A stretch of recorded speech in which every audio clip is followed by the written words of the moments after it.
Hello, bienvenue sur cette vidéo. Aujourd'hui, on va parler de la blessure de l'abandon. Je ne sais pas si tu as pu déjà avoir entre les mains le livre de Lise Bourbeau sur les 5 blessures qui empêchent d'être soi-même, mais ça a été une vraie révélation pour ma part. On va détailler tout ça ensemble. Euh, Normalement, à côté de cette vidéo, tu trouveras un lien pour télécharger un petit livret que j'ai concocté pour toi, afin que tu puisses garder ce qui te parle, ce qui t'intéresse et ce qui fait sens pour toi. Je t'invite à laisser tout le reste de côté. Ne prends que ce qui va résonner avec ton expérience, ta vie, ce dont tu as besoin aujourd'hui. Je vais peut-être dire des choses qui n'auront pas de sens ou qui n'auront encore pas de, enfin, qui n'ont pas d'intérêt pour toi parce que je vais parler de mon vécu, de mon expérience, faire des liens avec comment moi je l'ai perçu quand j'ai lu ce livre, etc. Et je t'invite à, après cette vidéo, à poser les choses et à faire ces liens avec toi-même, avec ta vie, avec ta lecture du monde. On va commencer tout de suite dans le vif du sujet. On arrive à la page 2, après la page... Alors, le livret, si tu ne l'as pas sous les yeux, c'est pas grave. Tu peux aussi prendre des notes de ton côté. Il n'y a vraiment pas de souci. C'était un petit plus pour rendre ça interactif et pour que tu gardes vraiment l'essentiel, que tu tires la quintessence de cette vidéo et que tu repartes avec des choses concrètes pour commencer à te libérer de cette blessure dès aujourd'hui. Donc, j'ai appelé ce petit livret un jour une blessure, une ronde EFT. Je te présente le EFT à la fin parce que dès qu'on aura vu toutes les caractéristiques de la blessure, je veux que tu puisses repartir avec un outil, une technique de libération émotionnelle et que tu puisses commencer à t'en libérer dès maintenant. Alors, j'ai commencé avec une note importante sur le petit livret que je te redis ici, au cas où tu ne l'es pas. Je vais te donner tous les éléments de toute façon, ne t'inquiète pas. J'ai repris une phrase de Lise Bourbeau qui est dans son livre que je t'invite vraiment à aller lire puisque vraiment, je le redis, voilà, j'ai mon interprétation de ce livre et toi, tu auras certainement une autre approche parce qu'on est tous uniques et que ton approche est la bonne pour toi, que tu as ta vérité, tu as tes réponses et on a chacun les siennes. Donc vraiment, la note importante avec laquelle je voulais démarrer pour bien prendre conscience de comment ça fonctionne les blessures et donc les masques qui sont activés. C'est qu'Lise Bourbeau, elle nous dit les caractéristiques et les comportements décrits, ici donc, qu'on va voir ensemble, sont présents seulement lorsqu'une personne souffrant d'abandon décide de porter son masque de dépendant. Donc on va le voir, le masque en lien avec la blessure de l'abandon, c'est dépendant. Croyant ainsi éviter de souffrir d'abandon, elle décide de porter ce masque. Et selon la gravité de la blessure et l'intensité de la douleur, ce masque peut être porté peu ou très souvent. On va le voir, ce n'est pas toutes les situations et toutes les personnes qui vont activer chez nous cette blessure. Donc voilà, c'est vraiment spécifique à l'abandon et c'est vraiment en lien avec le masque du dépendant qu'on met quand la blessure est activée par quelqu'un, quelque chose, on a interprété qu'on allait souffrir et donc on sort notre masque de dépendant et on réagit aux événements, aux situations, aux personnes à partir d'un espace souffrant à l'intérieur de nous. C'est vraiment ça que je veux transmettre aujourd'hui. Elle parle de masque. Et moi, j'ai tout de suite compris que c'était un espace en souffrance à l'intérieur de moi qui me faisait réagir de telle ou telle manière. Et c'est pour ça que je dis, une fois qu'on a compris que l'amour et la sécurité sont à l'intérieur, on doit les jardiner, les faire pousser à l'intérieur, les entretenir, les arroser, apprendre à nous aimer. Une fois que ça va pousser à l'intérieur de soi, dans des parts de soi sécures, des parts de soi qui s'aiment, eh bien, on va pouvoir se détacher. On sera moins en train de souffrir, donc on va se détacher des situations, des personnes et surtout de nos interprétations de tel ou tel comportement, de telle ou telle situation. Et donc, elle nous dit, Lise Bourbeau, c'est toujours notre perception ou notre interprétation des faits qui cause notre souffrance et non ce que quelqu'un est ou fait. Je continue, je reste dans le flow, je vais à mon rythme, n'hésite pas à faire pause, à revenir plus tard, etc., etc. Sens-toi libre de faire ça, cette vidéo à ton rythme. Donc, la perception ou l'interprétation, c'est ça qui me rend triste, qui me fait souffrir. Il pleut, Si je suis pas blessée, si je m'aime, que je suis en sécurité, il pleut. Je vais pas interpréter surinterpréter, rajouter une histoire derrière. Par contre, si je me lève, je me sens pas bien, je suis triste au fond de moi, mais je sais pas pourquoi.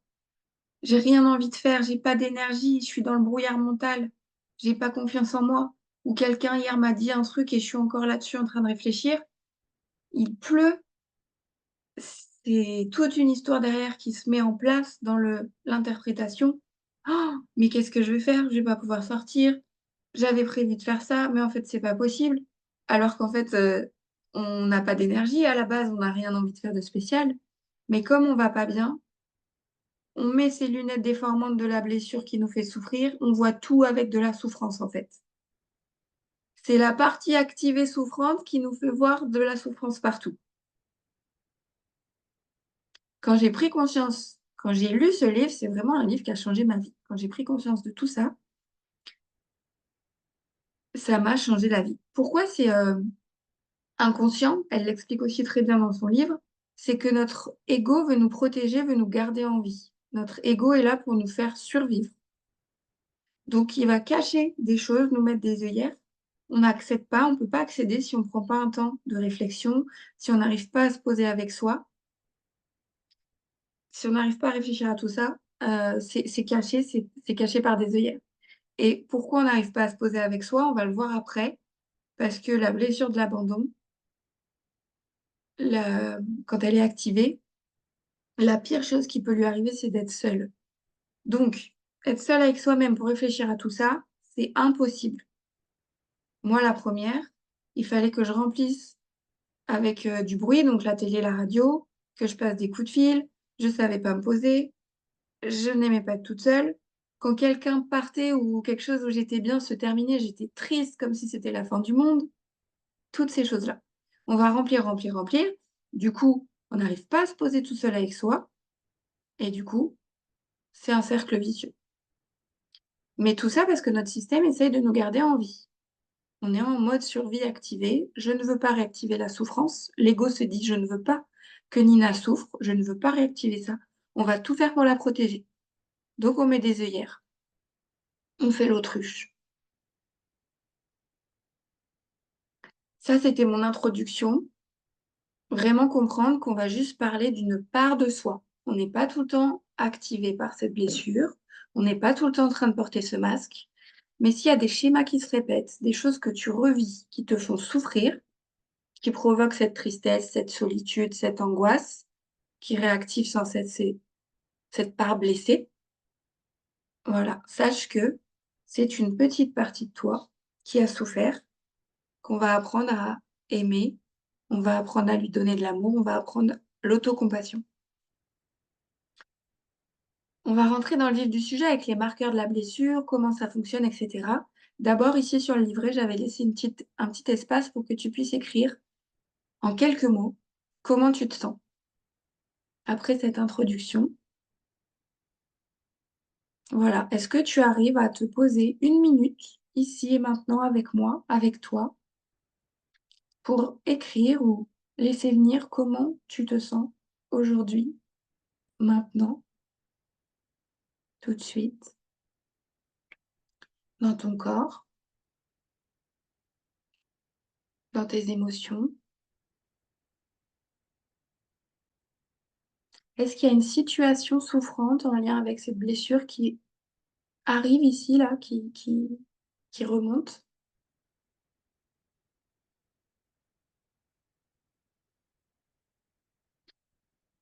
J'en ai une très forte qui remonte, c'est euh,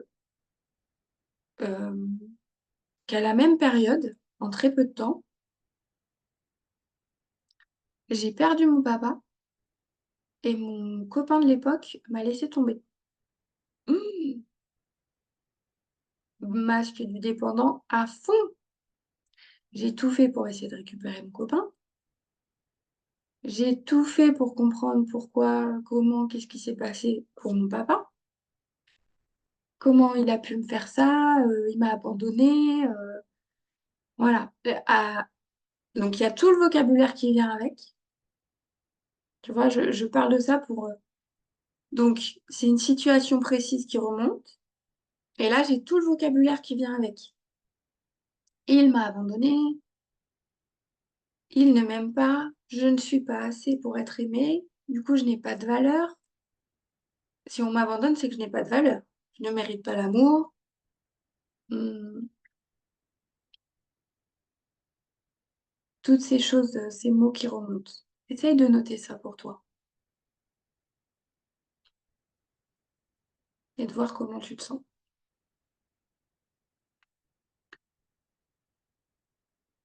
Donc, Lise Bourbeau, elle commence par définir les termes. Abandonner, c'est quitter quelqu'un, le laisser, ne pas vouloir s'en occuper, s'en aller temporairement ou définitivement.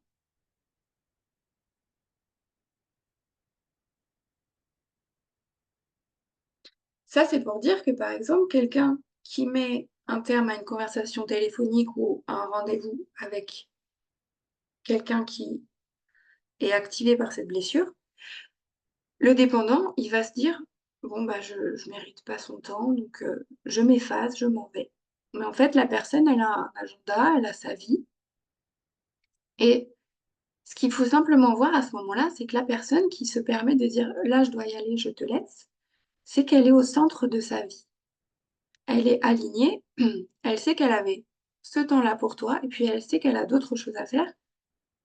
Elle est devenue le centre de sa vie, le capitaine de son bateau, et c'est ce que je t'invite à faire et à prendre conscience à partir d'aujourd'hui. Voilà, on va mettre des mots, on va mettre des choses sur cette blessure, et tu vas pouvoir peu à peu t'en libérer et te remettre au centre de ta vie. Même si quelqu'un demain doit te laisser, couper une conversation, regarder ailleurs pendant qu'il te parle et que ça t'active, toi tu sauras que tu es important, que tu as de la valeur, que tu mérites d'être aimé, parce que ça sera à l'intérieur. Et on va désactiver peu à peu cette part blessée.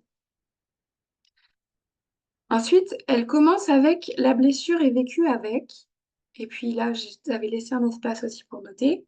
Donc, le parent de sexe opposé entre 1 et 3 ans. Si tu as un homme, ce sera ta mère ou la figure parentale qui t'a servi féminine, quoi. Et le parent de sexe opposé, donc si tu es une femme, ce sera euh, ton père ou la personne qui t'a servi de repère du côté plus masculin.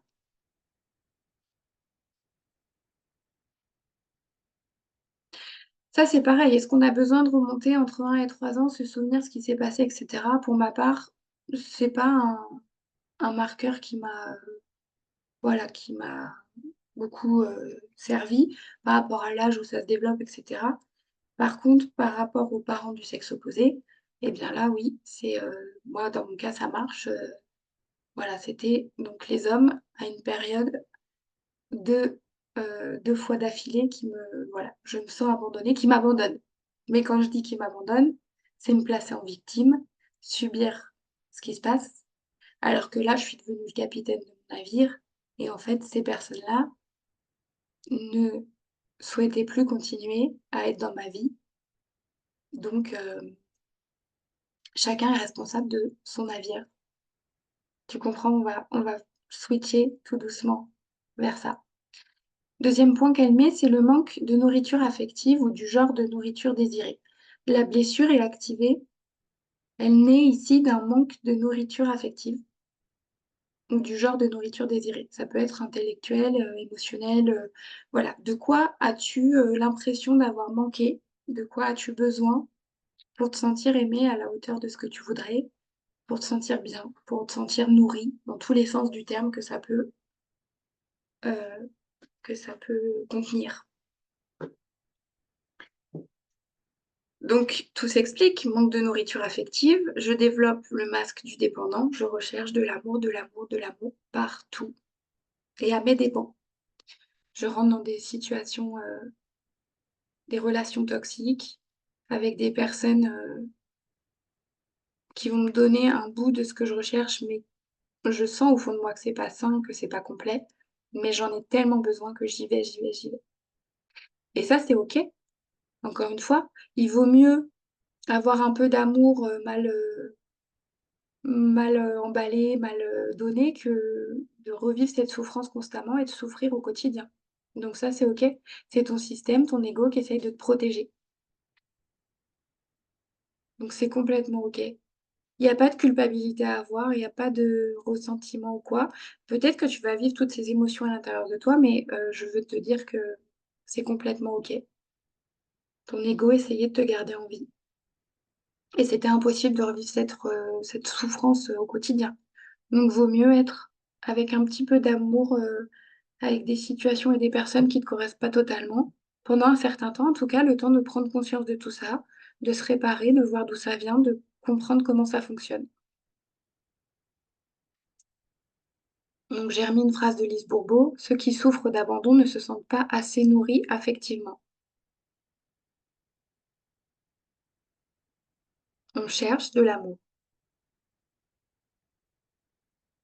Et c'est bon pour d'autres blessures et c'est bon pour d'autres syndromes. Moi, je fais beaucoup le lien avec le syndrome du sauveur que j'ai développé. C'est que je voulais tout le temps aider quelqu'un, être utile, servir à quelque chose. Bah, en fait, je cherchais de l'amour, je cherchais de la validation extérieure, alors que je m'étais jamais validée à l'intérieur. Et plus, comment on dit, je nourrissais ce cercle, moins je m'aimais puisque mon énergie partait dans tous les sens. Je gaspillais mon temps et mon énergie pour aider des personnes qui n'en avaient, pas vraiment, tu sais, on dit, «Ils se rendent pas compte de tout ce que j'ai fait pour eux». Bah, j'étais dans ce truc-là. Ils se rendaient pas compte de toute l'énergie que je mettais à aider et cetera. Mais, on m'a rien demandé. De dire ça, je me place en victime, donc je suis plus le capitaine de mon bateau et je cherchais de l'amour à mes dépens. Je perdais de l'énergie pour de l'amour, donc j'étais épuisée pour de l'amour. De l'amour qui ne venait pas puisque quand ça vient de cette énergie de désespoir et de recherche, les gens, ils le sentent. Et c on n'attire pas l'amour, qu'on voudrait comme on voudrait, à la hauteur et de l'espace aussi qu'on voudrait. Quand on veut être aimé, on veut être aimé pour qui on est, pas parce qu'on est en train de sauver ou d'être, dans la dépendance. Donc voilà, faut voir de l'espace duquel ça vient, faut voir ce que tu veux à partir de maintenant. Si tu es là, ici, aujourd'hui avec moi, je pense que tu as décidé qu'il faut que ça change, que tu dois être ta priorité. Et donc, on va voir comment ça marche. Donc là, on va énumérer tous les marqueurs de la blessure. Alors tous, ceux que vraiment moi j'ai notés par rapport à mon vécu, qui m'ont parlé. Et je t'invite encore une fois à aller lire le livre pour voir s'il y a d'autres choses que j'ai loupées et qui feront sens pour toi. Les marqueurs de la blessure. Dans le corps, elle a commencé à décrire des corps. Pour elle, elle a noté que des corps qui portaient cette blessure manquaient de tonus. Elle a noté dos courbé ou affaissement d'une partie du corps. Et tout de suite, elle nous indique le lien qu'elle a fait, c'est que le manque de tonus traduit par le corps, c'est ce manque de soutien qu'on perçoit partout, on recherche du soutien. Avant l'amour, avant tout, on recherche du soutien, on a l'impression qu'on a besoin d'une personne, que tout seul on va pas y arriver. On croit qu'il nous faut absolument quelqu'un pour nous aider, pour nous soutenir. Le vocabulaire de la personne du dépendant, on va dire, d'accord? Le dépendant, c'est vraiment la part de toi qui est activée quand la blessure est activée, quand c'est souffrant. Le dépendant, il va dire des mots comme absent, seul, je ne supporte pas, je me fais bouffer ou on ne me lâche pas.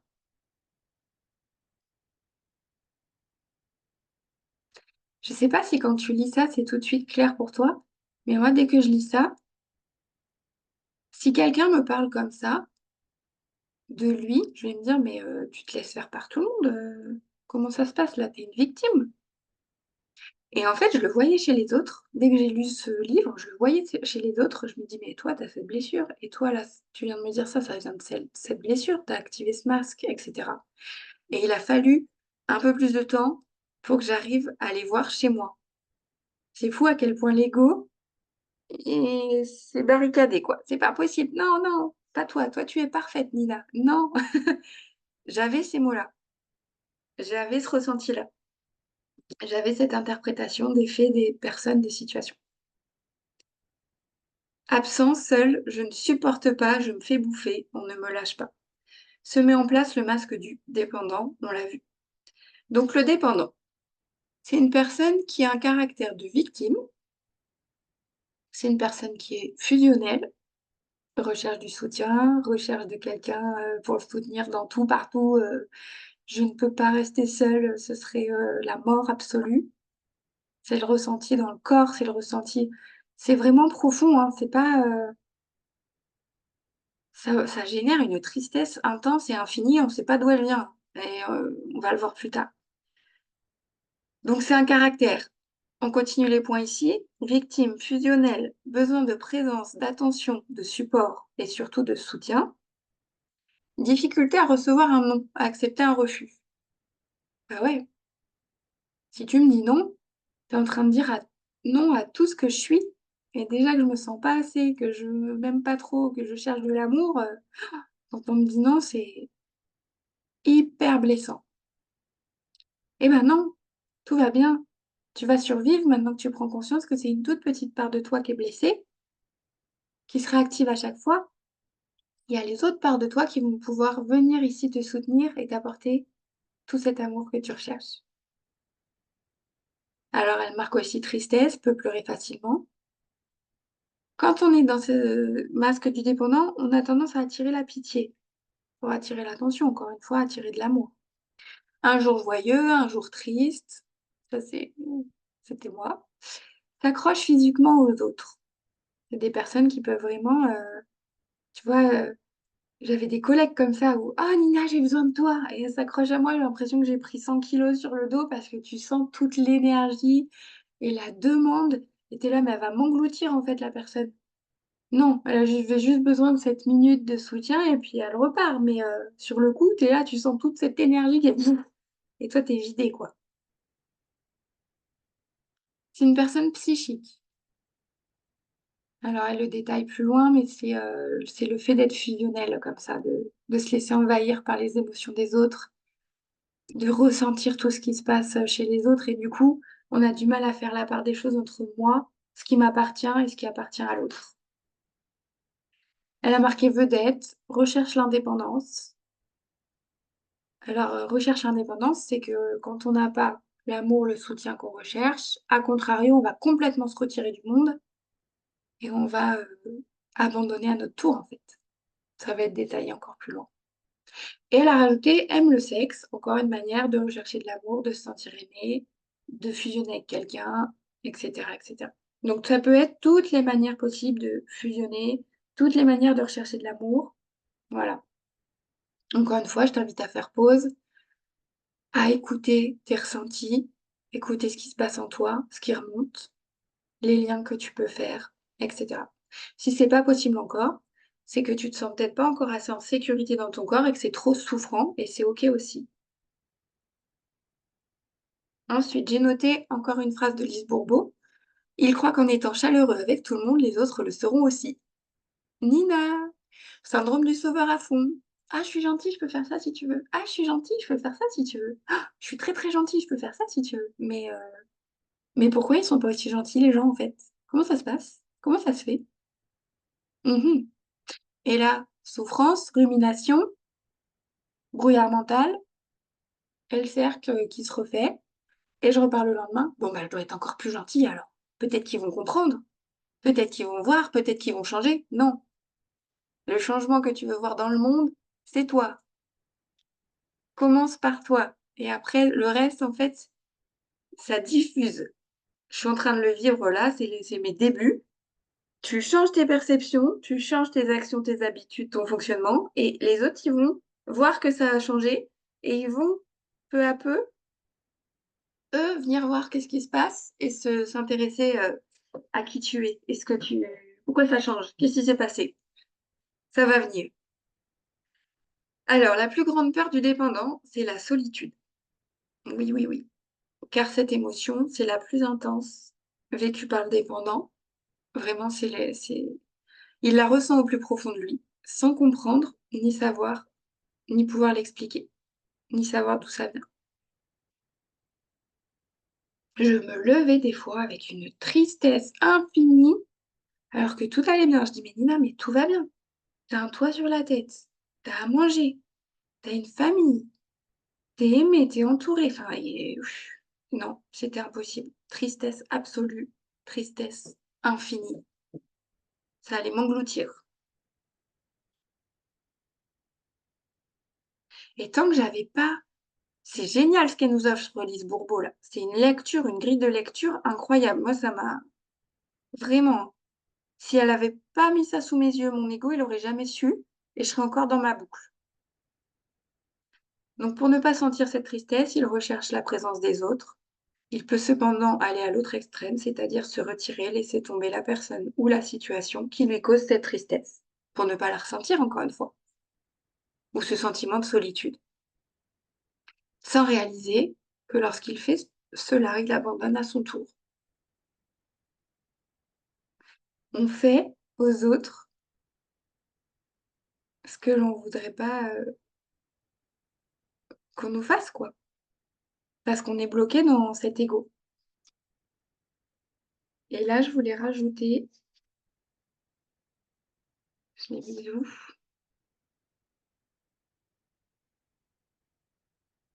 C'est ce que je viens de dire, mais avec ces mots, c'est beaucoup plus joli.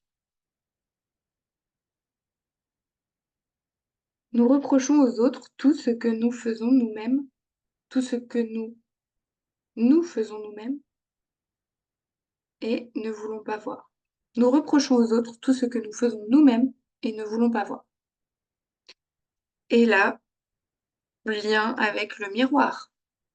Si tu fais un peu de développement personnel ou que tu t'es intéressé un peu à ça ou pas du tout, l'effet miroir en développement personnel, c'est de savoir que dès que tu vis quelque chose, tu es en train de vivre des faits et tout de suite tu vas interpréter, percevoir des choses en fonction de là où tu en es. Donc si tu te sens abandonné, reviens à l'intérieur. Je suis capitaine de mon bateau, je suis maître de mon destin. À quel moment j'ai abandonné? Est-ce que j'ai abandonné des gens, des situations? Ou est-ce que j'ai abandonné des parties de moi pour chercher de l'amour, pour correspondre à ce que je croyais qu'on attend de moi, pour faire plaisir, pour... Moi, c'est ça qui est venu. Je me suis abandonnée des petites parties de moi à plusieurs reprises. Et là, c'était ah ouais, prise de conscience. Bah. Et elle fait le lien aussi. J'ai pu constater aussi qu'une victime aime très souvent jouer le rôle de sauveur. Tu vois, si tu te retrouves dans ce truc de je veux sauver, je veux être là, je veux éteindre des feux, je veux être utile. Bon, à quel moment je fais la victime dans ma vie? Bah, déjà, dès que je rentre et que je dis je suis épuisée, ils m'en ont trop demandé. En fait, la vie va trop t'en demander. Et toi, tu dois dire non, oui, non. Et tu recentres et tu récupères ton énergie et tu apprends à être toi-même et tu apprends à lâcher ce qui ne t'appartient pas. Et c'est ça le chemin de la joie et c'est ça retrouver du sens. Et tout se met en lien. Tout est là. C'est la deuxième blessure la plus souffrante car elle touche à l'être. Donc avec le rejet, les blessures d'abandon et du rejet, c'est vraiment, vraiment très, très fort parce que c'est notre être. Les 3 autres, ça va être plutôt l'avoir, elle nous a dit. La trahison, on m'a fait, l'injustice, l'humiliation, avoir. Là, c'est vraiment être rejeté ou abandonné, c'est tout mon être qui souffre. Bon, j'avais un bon combo des 2, hein. Rejet, abandon, j'ai lu les 2, j'ai tout compris, j'étais: «Ah! OK». Les croyances du dépendant. Les croyances du dépendant, c'est quand la blessure est activée, que tu as des lunettes toutes déformantes, souffrantes, que tu crois que tu vas jamais t'en sortir et que cette tristesse va t'engloutir. Le dépendant, il croit qu'il n'est pas assez important pour mériter l'attention de l'autre. Elle nous met l'exemple, je regarde ma montre pendant que je suis en rendez-vous avec une personne. Si elle a cette blessure de l'abandon activé, je sens à quel point ça la dérange. Je sens à quel point il croit que ce que j'ai à faire est plus important que lui. Ça m'a beaucoup parlé. Il croit qu'il ne peut pas gérer la solitude. C'est beaucoup trop souffrant. Ça m'a beaucoup parlé. Il s'imagine que quelqu'un qui utilise une voix ou affiche un air autoritaire ne voudra pas s'occuper de lui. Mm. Bah oui, moi je dois être gentille, je dois m'occuper de tout le monde parce que les autres, eh ben, ils vont bien finir par voir que je suis bon et que je mérite de l'amour. Mais celui qui est dur et qui sait où il va et qui est droit dans ses bottes, c'est impressionnant. Non, lui, il va pas pouvoir matcher avec moi. Il va pas rentrer dans mon jeu de la victime. Il veut pas me sauver, lui. Il est autoritaire, il est droit, il sait où il va, il a confiance en lui, il me fait peur. Il voudra pas de ma gentillesse et il en a pas pour moi non plus. Il n'est pas dans le jeu victime, sauveur, persécuteur. Il n'est pas là, lui. Lui, il est droit, autoritaire, il sait où il va. Il est cadré, il est...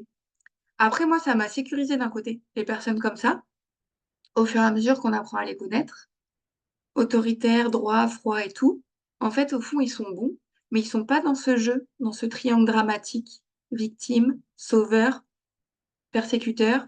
On va, comme ça, sans cesse, jouer entre les trois. Quand t'es avec des gens qui n'ont pas conscience comme ça, t'es en train de faire du ping-pong dans ce triangle.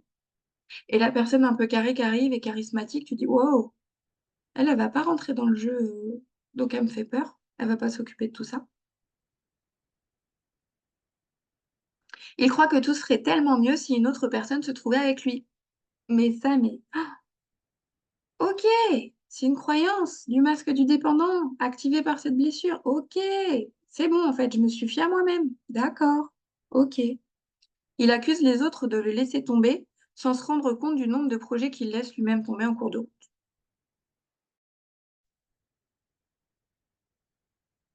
Et tant que l'on continue à en vouloir à un parent, même inconsciemment, nos relations avec toutes les autres personnes du même sexe que ce parent seront difficiles.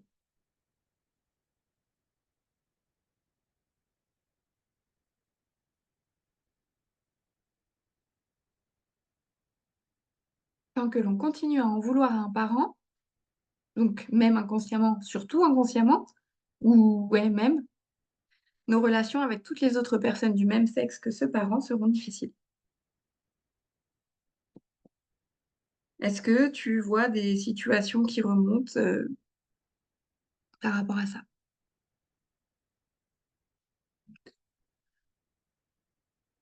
Un de mes marqueurs préférés qui m'a expliqué tellement de choses. Alimentation.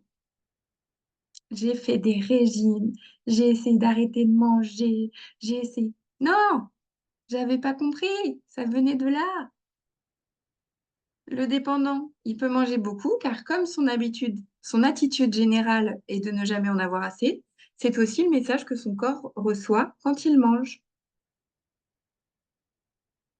Hyperphagie à fond, tout le temps. Une grosse journée, oh j'ai besoin d'énergie, vite, il faut que je mange tout ce que je trouve. Tendance à devenir boulimique. C'était, je pars avec de l'énergie comme ça dans mon corps, je voyais ça comme ça, et je revenais comme ça. Et je dis, ah, je vais manger, ça va. Non, faut manger, faut dormir, faut avoir du temps tout seul pour régénérer, faut avoir du repos créatif, faut se laisser rêver, créer, écrire, dessiner, jouer de la musique. Voilà, il y a sept sources de repos. Spirituel, émotionnel, physique, créatif, sensoriel, social, spirituel. Mais comme son attitude générale est de ne jamais en avoir assez, c'est aussi le message que son corps reçoit quand il mange. Je trouve cette phrase trop belle. Donc l'homme boulimique tente de se nourrir de sa mère par rapport à l'affect dont il a manqué. La femme boulimique tente de se nourrir de son père par rapport à ce dont elle a manqué. Avec ce lien, avec ce père, avec dans toutes les formes qu'on peut le voir, qu'on puisse le voir dans tout. euh, c'est affectif, c'est la présence, c'est tout ce qui vient par rapport à ça. Tente de se nourrir, de réparer, de combler, d'investir ce lien, voilà, qui a été interprété comme défaillant, insuffisant. Donc, le dépendant fait un transfert sur la nourriture et on retrouve ça dans son vocabulaire. Mon enfant me bouffe toute mon énergie, mon travail me bouffe tout mon temps, avec ce mot-là qui revient beaucoup. Donc, j'ai dit tout à l'heure, il fusionne facilement, donc c'est une personne dite psychique. Le dépendant ressent les émotions des autres, se laisse envahir et s'engendre beaucoup de peur. Et elle a fait un grand paragraphe, je crois qu'il y a 3 pages, oui, sur l'agoraphobie. Donc ça, c'est moi aussi. C'est peur de tout, peur d'aller quelque part, peur de... Bah oui, parce qu'en fait, il y a beaucoup de stimuli, il y a beaucoup de monde, il y a beaucoup de bruit. Je ne sais pas trier les informations. Il se passe trop de choses en même temps. Donc je me sens perdue, impuissante.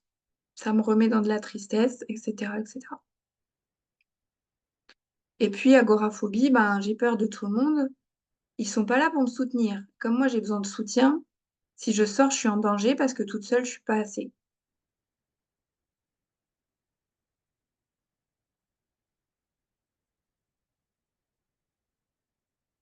Peur de la solitude, mais en même temps, je peux pas aller me fondre dans la foule parce que il y a trop de d'émotions. Je sais pas ce qui m'appartient, ce qui appartient aux autres. Je vais tout mélanger, je vais avoir mal au ventre et je vais encore rentrer chez moi avec une expérience négative et m'enfermer encore plus. Donc j'arrête de sortir, je commence à réfléchir, je commence à réparer, je commence à faire la part des choses. Je prends connaissance de tous les outils que je partage ici. Et ça y est, je retrouve le sens, la joie, parce que je suis le capitaine de mon bateau, je me choisis, je réduis les fuites énergétiques, je sors du syndrome de sauveur, je ne vais plus chercher l'amour à l'extérieur, je me donne de l'amour à l'intérieur, je prends du temps pour moi, je choisis mes relations, tout se met en place. Il y a ensuite tous les marqueurs par rapport aux maladies. J'en ai mis que quelques-unes. Il faut vraiment aller lire le livre. Euh, Elle fait des liens tout de suite avec voilà, l'interprétation qu'on peut avoir par rapport à chaque maladie. Pour l'asthme, elle nous dit c'est par exemple prendre plus que nécessaire et avoir du mal à redonner. Bah oui, puisqu'on l'a vu, le dépendant, il croit ne jamais en avoir assez. Donc ça se lit dans tout ce qu'il fait, dans tout ce qui, dans comment il mange, dans comment il vit, dans comment il respire. Problème de bronche, impression de ne pas recevoir assez de sa famille ou qu'il en dépend trop. Problème de pancréas ou de glande surrénale, c'est le système digestif qui est fragilisé parce il croit ne pas être nourri adéquatement. C'est encore une forme de nourriture dont il manque. Donc, de quoi as-tu besoin pour te sentir nourri? Ma première prise de conscience, je ne sais pas si j'avais lu tout ça ou quoi, c'est qu'un jour j'ai dit, quand je vais pas bien, je sais pas pourquoi j'étais en course, j'avais une pause au boulot et je voulais du chocolat, des friandises, des machins. J'ai dit non, tu vas déclarer des problèmes de santé, tu vas être malade, tu vas être grosse, c'est pas ce dont tu as besoin. Qu'est-ce que tu as besoin? J'étais au rayon livres, j'ai acheté 3 livres.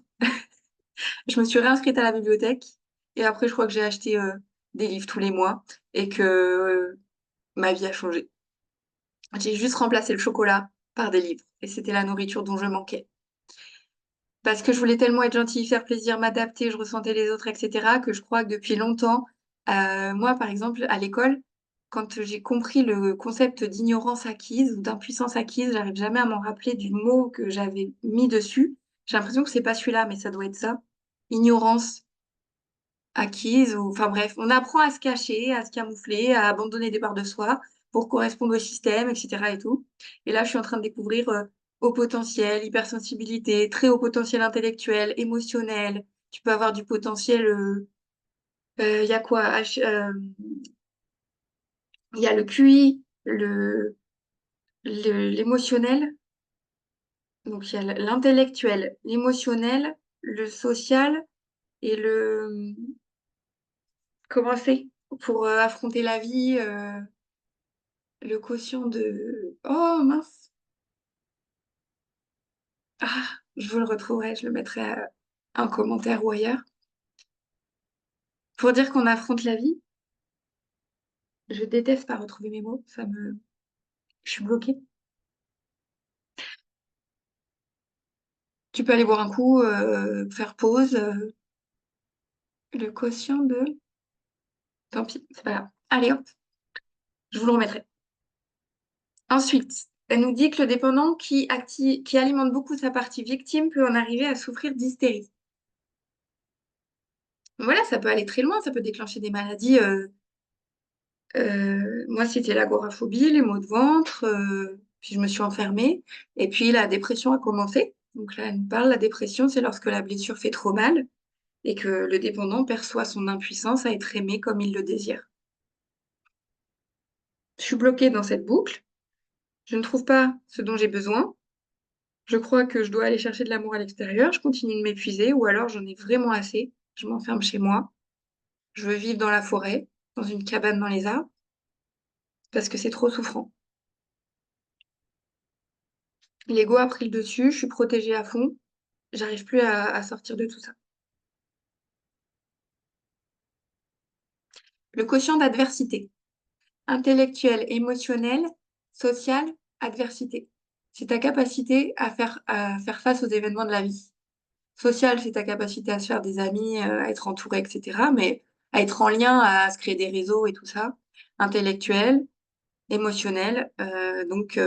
C'est là, j'étais partie dans l'intelligence émotionnelle et tout ça, comprendre ses émotions, comprendre l'émotion de l'autre et avoir cette intelligence de faire la part des choses et d'être le capitaine de ton navire en sachant quoi faire de toutes ces informations au niveau émotionnel. Donc voilà, les quelques blessures que moi j'ai retenues par rapport aux maladies, pardon, les maladies que j'ai retenues. Là, j'ai remis dans le livret, si tu l'as pas, je te le redis, que ces caractéristiques, ces comportements qu'on vient de voir sont présents seulement lorsque la personne décide de porter le masque de dépendant, croyant ainsi éviter de souffrir d'abandon. Pour le rejet, c'est le masque du fuyant. Pour l'humiliation, c'est le masque du masochiste. Pour l'injustice et la trahison, c'est rigide et je sais plus le dernier. L'injustice, trahison, je sais plus l'autre, mais voilà. Il y a un masque par blessure avec des marqueurs, avec des explications. Et là, tu as des prises de conscience. Tu peux un peu lâcher l'ego, t'ouvrir avec le cœur à ah oui, d'accord, je réagis comme ça, il se passe ça. Ok, je comprends mieux. Je t'ai laissé un petit espace pour marquer ici toutes tes prises de conscience. Tu peux faire pause ici et voilà, marquer tout ce qui te vient. Et je voudrais terminer cette masterclass sur un outil très puissant, précieux, simple, efficace, éprouvé. Je l'adore, c'est l'EFT. Si tu as ton livret ici, tu vois les points que nous allons tapoter pour commencer à libérer cette blessure. Alors, je t'invite à te positionner sur ta chaise, les deux pieds dans le sol, à bien respirer profondément. Tu peux prendre un verre d'eau, tu peux faire pause, sens-toi libre de faire à ton rythme, de revenir plus tard sur cette vidéo si ça fait trop d'informations là pour aujourd'hui, pour tout de suite. Les pieds dans le sol, une respiration ample et profonde. Et ici, avec l'EFT, on va juste se connecter à cette blessure, à ce pas bien, quelque chose qui vient par rapport à l'abandon.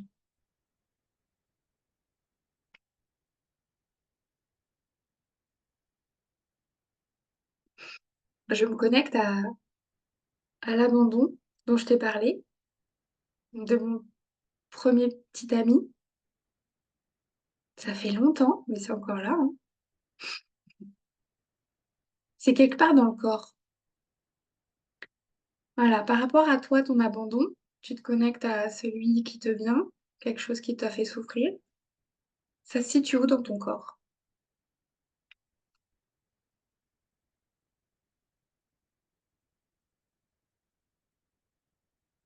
Qu'est-ce que tu ressens?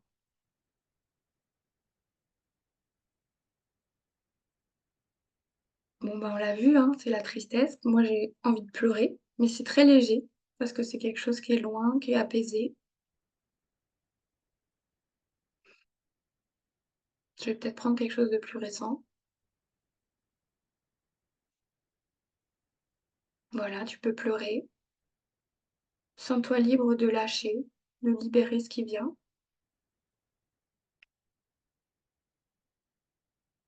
OK. Là, maintenant, sur une échelle de 1 à 10, 0, c'est OK, c'est calme, c'est apaisé, et 10, c'est très, très souffrant. Quelle note tu mets à ce pas bien qui remonte ici et maintenant?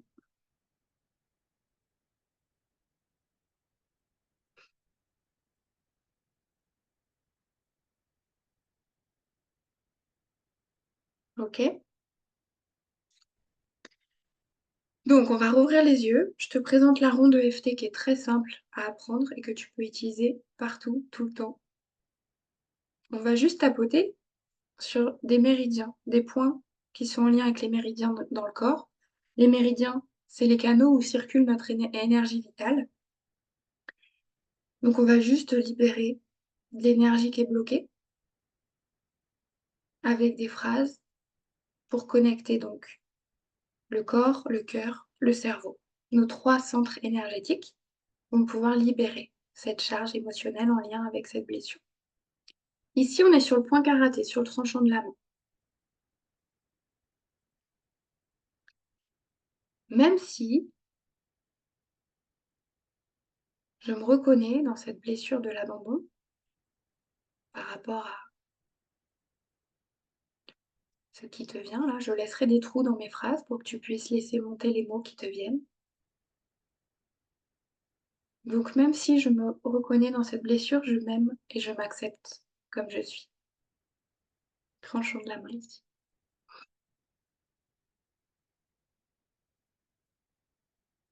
Coin de l'œil.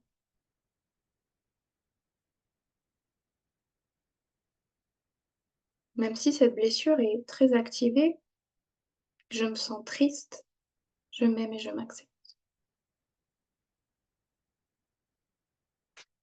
Coin du sourcil. Même si j'ai beaucoup de mal à supporter la solitude en lien avec cette blessure, je m'aime et je m'accepte complètement. Sous les yeux.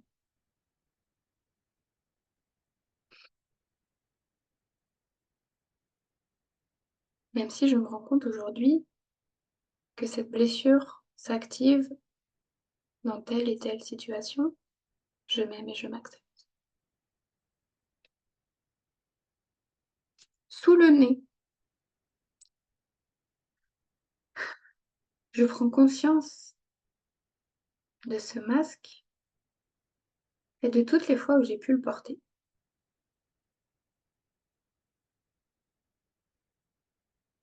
Creux du menton.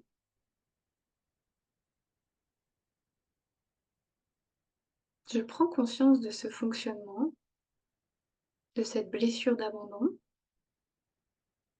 et je m'en libère peu à peu.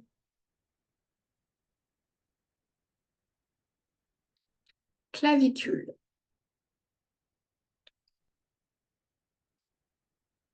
Je sens que d'autres parts de moi vont émerger et venir me soutenir.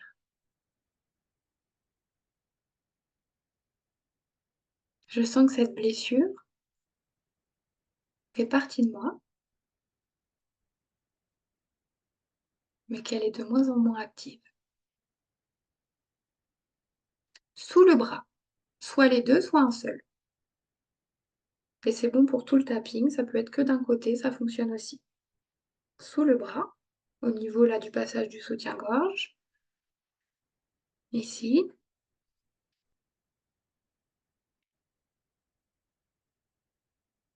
Je prends conscience que cette solitude ressentie et cette tristesse sont en lien avec cette partie de moi qui se sent abandonnée, avec ce masque. Et sous les seins pour terminer, sur les côtes, ici, sous les seins, À partir d'aujourd'hui, j'essaie d'observer les situations, les personnes qui essaieront de réactiver cette blessure. J'essaie d'observer avec amour et bienveillance ce qui viendra activer cette blessure. Et je relâche. Ça, c'est une ronde EFT avec des mots très génériques parce que là, on n'est pas en lien connecté, toi et moi, sur cette blessure, sur les marqueurs qui te parlent, qui t'activent, sur les choses qui font que tu es toi et que tu as interprété de telle ou telle manière. Ça peut être important et nécessaire d'aller plus loin, de trouver les mots-clés qui sont importants pour toi, pour aller de plus en plus près de la racine et trouver comment elle s'est déclenchée, ce qui l'a mise en place et comment toi, tu te réactives en fonction des gens et des situations. Si tu souhaites aller plus loin, tu peux me suivre sur les réseaux sociaux, me dire, me contacter à n'importe quel moment. J'espère que ça t'a aidé. J'espère que tu commences à prendre conscience de tout ce qui se joue. J'espère que tu peux commencer à remettre de l'amour et de la sécurité dans ton corps dès aujourd'hui. Et je te dis à très bientôt.